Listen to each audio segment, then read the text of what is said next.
di tengah jantung Pulau Sumatera, di tanah yang dijaga oleh filosofi adat dan syarak.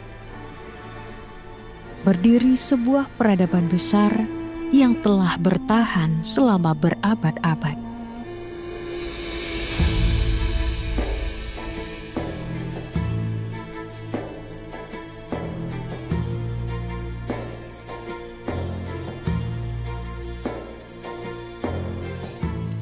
Peradaban Minangkabau, sebuah negeri yang kaya akan sejarah, adat, dan keimanan.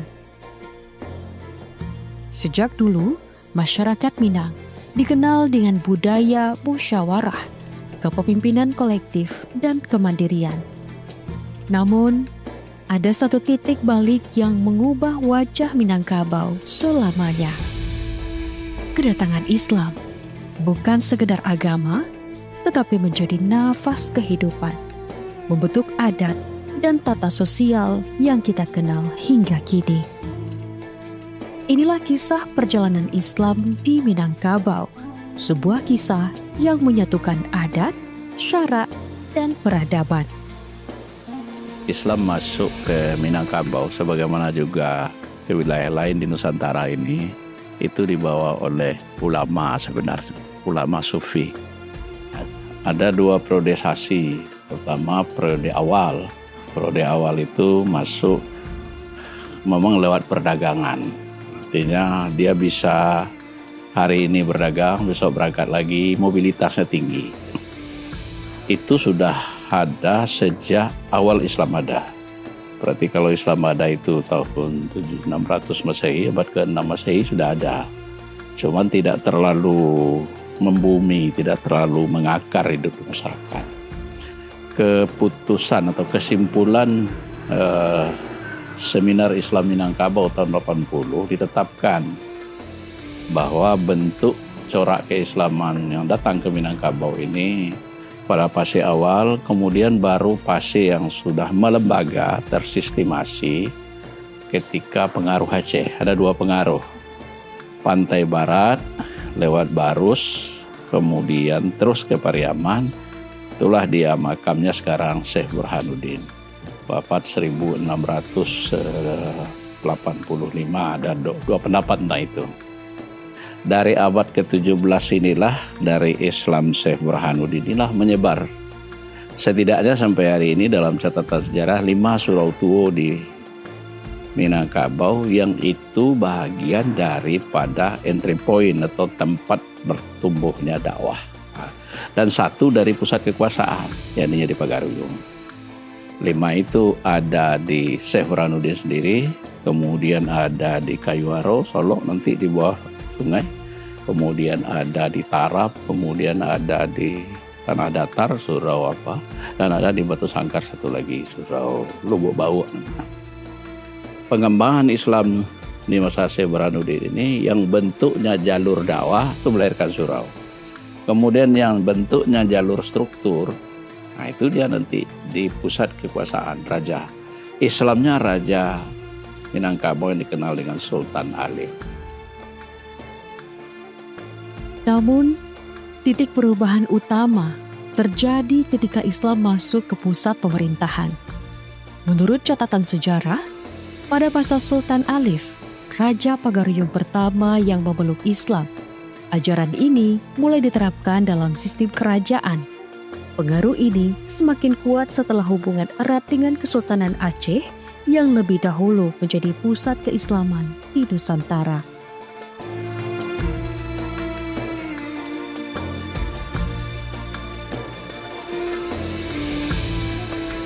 Nah, jadi sebelum Islam masuk itu sebenarnya Kerajaan Pagaruyung ini, raja pertama itu masih beragama Buddha. Dan itu di tahun 1347 di bawah pimpinan dari Raja Aditya Warman. Jadi Kerajaan Pagaruyung ini berubah menjadi Kesultanan Pagaruyung itu di tahun 1560 di bawah pimpinan Sultan Alif Khalifatullah. Barulah agama Islam menyebar di daerah Minangkabau ini, khususnya di daerah Pagaruyung ini.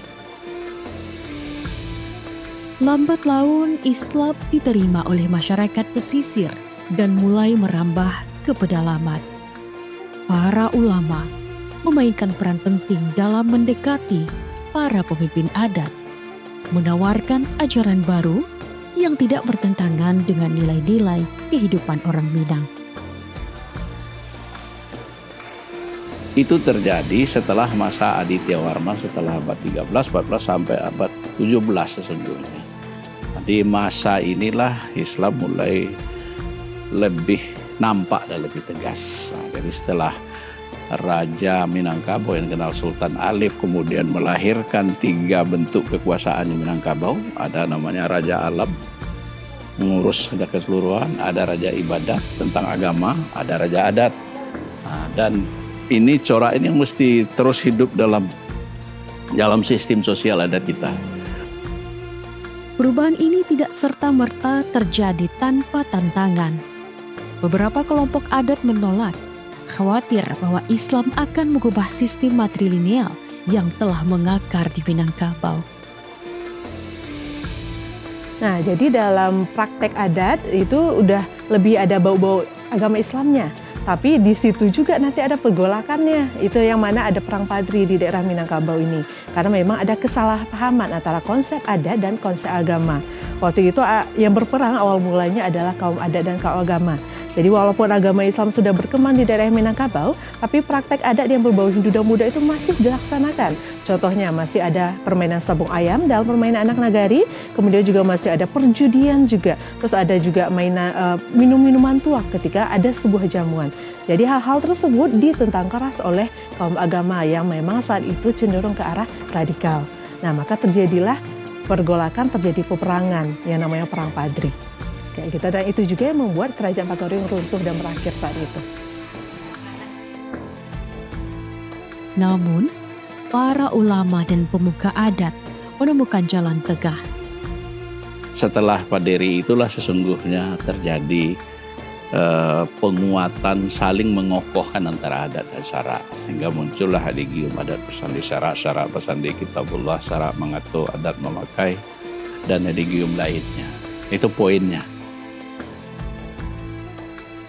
Ya, filosofi adat basandi syarak, syarak basandi kitabullah.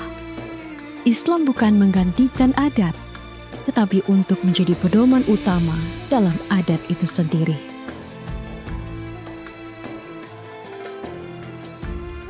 Peran dalam adat basandi syarak dan syarak basandi kitabullah itu sangat kental yang kita jalani saat ini. Contohnya dalam harta pusaka aja. Nah, kita punya harta pusaka itu ada 2, harta pusaka rendah dan harta pusaka tinggi. Harta pusaka rendah akan diatur secara agama, itu pembagiannya berapa suami, istri, anak, dan lain-lain. Sedangkan di harta pusaka tinggi, itu nanti akan diatur secara hukum adat. Makanya di Minangkabau antara adat dan agama itu dia sejalan. Sejak saat itu, hukum adat mulai diselaraskan dengan syariat Islam. Masjid dan surau berkembang pesat, menjadi pusat pembelajaran agama dan tempat masyarakat bermusyawarah. Islam bukan hanya diterima, tetapi dihayati sebagai bagian dari kehidupan sehari-hari.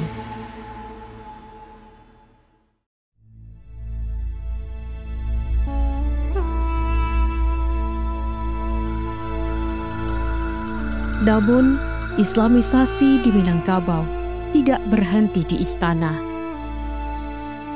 Seorang tokoh muncul yang bukan hanya menyebarkan Islam, tetapi juga menjadikannya bagian tak terpisahkan dari kehidupan masyarakat. Pergerakan dakwah Islam setelah kehadiran tokoh utamanya, yang sesungguhnya itu dari Aceh. Ketika orang bicara Syekh Burhanuddin, itu orang bicara tentang kejayaan Islam di Aceh. Masa Sultan Iskandar Muda, Iskandar Sani, ada guru besarnya namanya Syekh Abdul Rauf. Dari Abdul Rauf, satu di antara muridnya Syekh Burhanuddin. Mengapa dia berhasil membumikan Islam? Ada 3 pendekatannya. Satu tadi itu pendekatan budaya, Islam yang disampaikan melalui kultur. Jadi Syekh Burhanuddin melakukan Islamisasi itu secara tadarruj bertahap. Orang diizinkan melakukan sesuatu yang mungkin bertentangan dengan syariat, katakanlah berjudi, tapi dia harus mulai dengan bismillah. Jadi pendekatan adaptasi dan pendekatan kultural.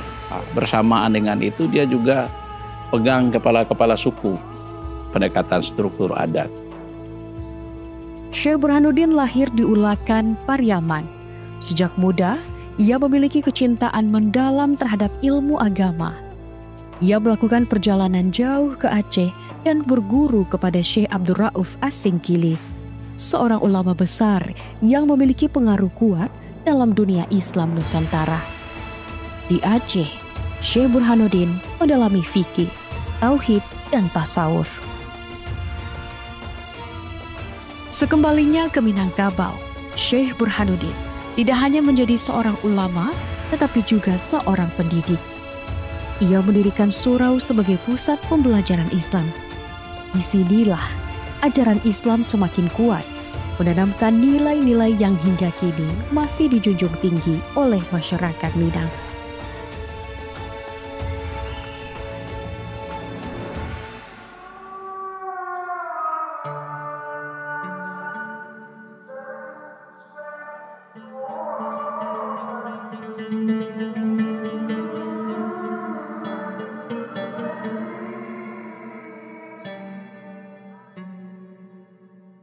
Itu ada khalifah-khalifah seperti Ibu Kadi Nagari, ulama-ulama yang penerus beliau. Yang artinya seperti ajaran-ajaran beliau yang ditinggalkan, itulah penerus beliau yang ada di sekitar makam ini. Dengan mulanya dengan dari permainan anak yang memulai baca bismillah. Itulah ajaran beliau. Sekarang beliau membuatkan ajaran tarekat Satariyah. Dalam sistem adat kita itu, dari 5 komponen adat itu 1 harus agama.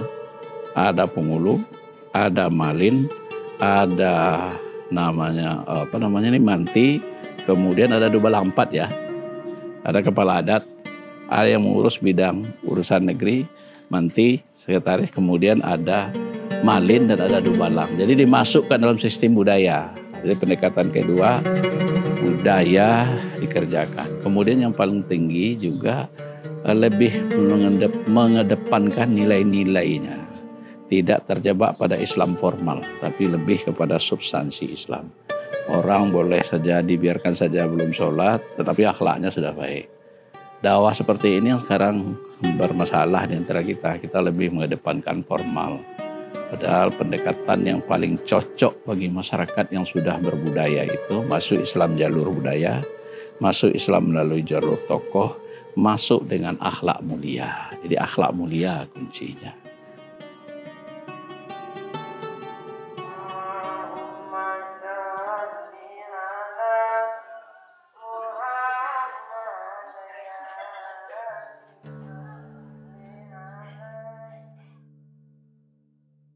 Warisan Syekh Burhanuddin terus hidup hingga kini. Setiap tahunnya, ribuan umat muslim datang ke Ulakan untuk mengikuti tradisi Basafa. Sebuah bentuk penghormatan dan mengingat akan perjuangan ulama besar dalam menyebarkan Islam di Minangkabau.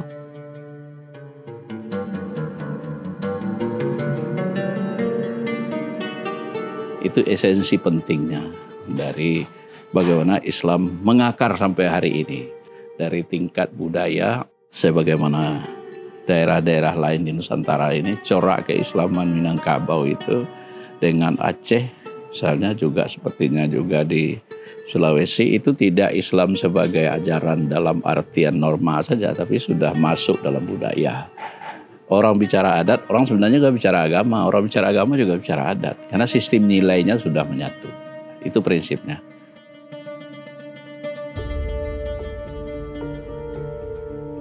Nah, kita contohkan aja dalam bentuk rumah gadang. Istana ini kan desainnya bentuk rumah gadang. Nah, dari jumlah gonjong yang ada di istana ini, kita punya gonjong itu jumlahnya 11.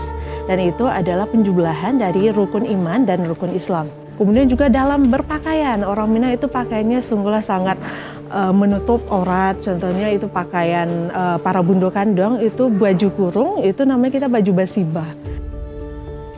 Nah, dalam sehari-hari pun itu dalam cara duduk itu semua diatur, yang mana itu disesuaikan juga dengan ajaran agama Islam. Yang mana kayak anak perempuan itu duduknya ada tata caranya, itu beda dengan laki-laki. Anak perempuan itu duduknya basimpuh, yang laki-laki duduknya baselo. Nah, gimana cara bertutur kata? Di Minang itu ada kita mengenal katonan ampe. Kato Mandaki, Kato Mandurun, Kato Mandata, Kato Malereng. Nah, di Islam kan kita juga diajarkan gimana kita berbicara dengan orang lain itu mesti bertutur kata yang baik. Nah, di Minang diajarkan satu persatu seperti itu.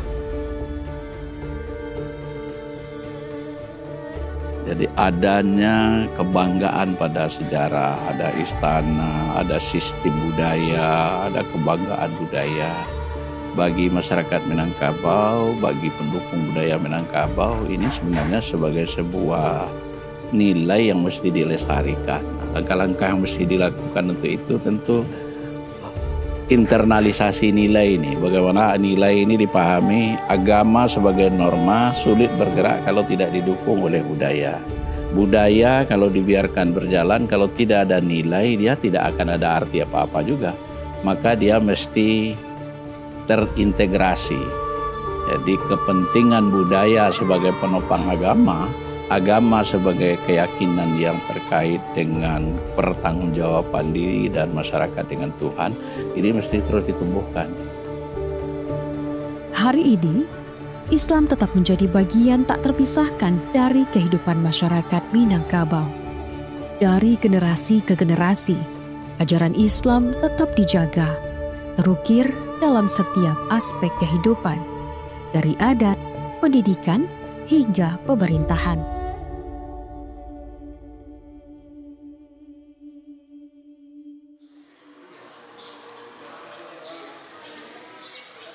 Sebelumnya memang ini agak kecil bangunnya dari ini, jadi karena itu tuh ada kerusakan mengenai pengaruh gempa 2009 kemarin.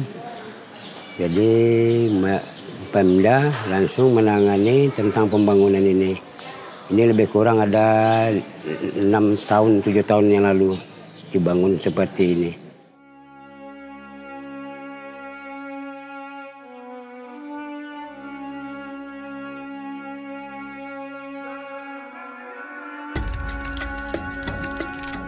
Nah, untuk Sumatera Barat, pemerintah juga sudah memberikan dukungan yang sangat jelas.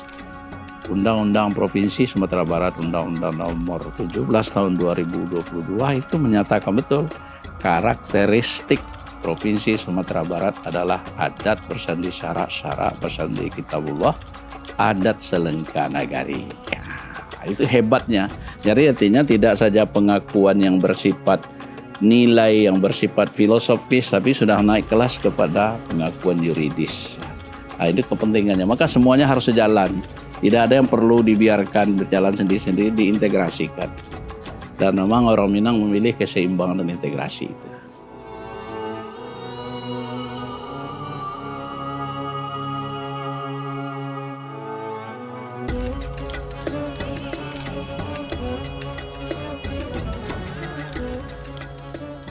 Sejarah ini bukan sekedar kisah masa lalu. Ini adalah cerminan dari bagaimana adat dan Islam dapat berjalan beriringan, membentuk karakter dan identitas yang kokoh di ranah Minang.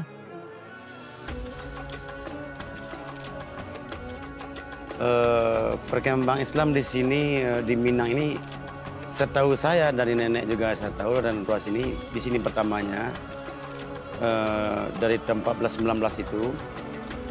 Sebenarnya sebelum tahun 1419 di sini udah ada. Habis itu baru bikin masjid di sini kan. Makanya sini ada makamnya orang tua di sini, di belakang mirip ada Angku Labai, ada Syekh Mansur, dan paling juga namanya ada di Pariaman. Di Minang ini semuanya dari sini awal mulanya. Perubahan nggak ada kalau buat masjid. Perubahan paling buat lingkungan, buat taman gitu ya. Kalau masjid tetap dijaga aslinya, belum berubah sama sekali. Mestinya masjid itu sebagai sebuah cagar budaya. Oke, itu fakta sejarah. Bukti-bukti arkeologis ini kan dipentingkan. Orang tidak bisa hidup kalau tidak mengenal sejarah. Tapi juga sekaligus mestinya semangatnya juga.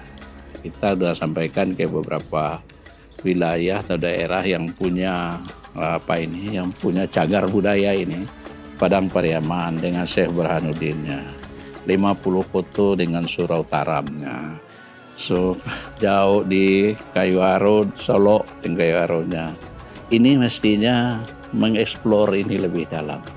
Kebangkitan, membangun spiritnya itu, spiritualitas yang terkandung dari surau itu mesti dibangun kembali. Apalagi di tengah anak-anak hari ini, milenial ini kan juga kekayaan yang mesti kalau agak ekstrim bahasanya, dikapitalisasi mestinya. Coba bagi orang modern, sejarah itu menjadi penting. Silakan Bapak-Bapak berkunjung ke luar negeri, kita dibawa ke museum dulu. Manusia hakikat hidup itu masa lalu, sekarang dan akan datang. Jadi mestinya ini menjadi investasi juga. Diharapkan ini oleh pemerintah daerah dijadikan sebagai sumber, tidak saja sumber belajar, bahkan juga sumber kapital. Itu prinsipnya menurut hemat saya. Kalau makna-maknanya di sini di dalamnya ada tangga ganjil, tiang ganjil, jendela ganjil. Tangga ganjil melambangkan rukun Islam, rukun sholat. Di sini juga atapnya 3 susun di belakang bagonjong. Atap 3 susun melambangkan 3 tugu sejarah nenek mama, alim ulama, cerdik pandai. Di belakangnya ada bagonjong orang Minang yang punya. Kaitannya ya Minangkabau, contohnya sekarang di Batu Sangkar ada Bagaruyuang. Contohnya kebakar rumah Gadang Bagaruyuang, tambonya kan nggak kebakar, ke sini larinya. Selesai kamar tambo dibikin baru ke sana lagi. Saya nggak tahu juga generasi keberapa. Saya keturunan dari Syekh Mansur. Meninggalnya nggak tahu tahun berapa. Nenek saya nggak tahu tahun berapa meninggal. Tahunnya dari nenek juga gitu kan. Ini beduk seumuran sama masjid. Sama tahun 1419. Umurnya sama 606 tahun. Dulu beduk ini gunanya kan buat tanda waktu sholat. Buat orang meninggal gitu guna dulu kan. Dulu kan belum ada mic, belum ada elektronik gitu kan. Di beduk itu juga ada melambang, logonya ada, logo naga aslinya, logo naga bertemu. Pas di masjid juga ada kepala kijang, di sini ada cepet, belakang masih ada, situ masih ada kepala kijang gitu.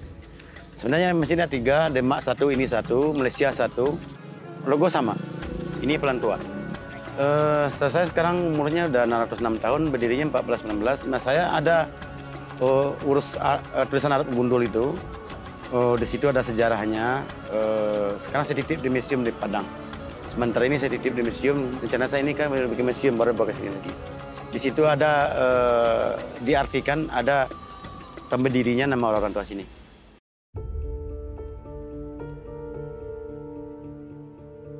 Relevansi surau dengan pendidikan Islam hari ini. Satu, sejarah itu kesinambungan. Spirit agamanya masih kuat. Pesantren-pesantren yang top sekarang di Sumatera Barat itu berakar dari surau. Tawalib dari surau, Diniyah dari surau, Candung dari surau. Kecuali pesantren-pesantren baru sekarang. Kesinambungannya. Kemudian yang kedua, kontennya, turasnya namanya. Warisan sejarah keagamanya. Surau, pesantren yang berbasis surau, itu jauh lebih kuat keagamaannya daripada yang lain. Sebagai bentuk dari tradisi surau. Itu mungkin relevansi spiritnya yang menonjol lagi dan pembelajaran agamanya.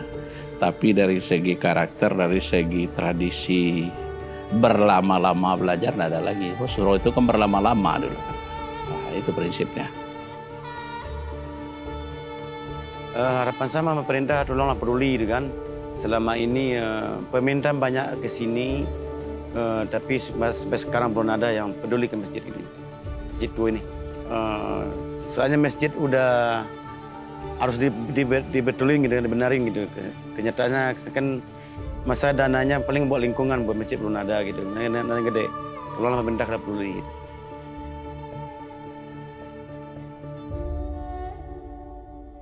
Islam dan Minangkabau satu dan harmoni selamanya.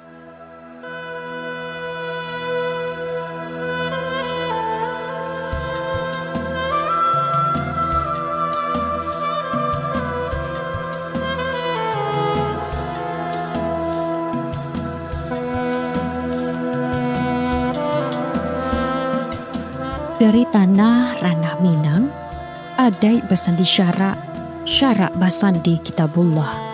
Indak lapuak dimakan zaman. Dari surau ke surau, cahaya Islam membakih di Minangkabau. Sejak dahulu menapaki jalan Kalambah dan Jolurah, para ulama membawa cahaya penyambung risalah Rasulullah.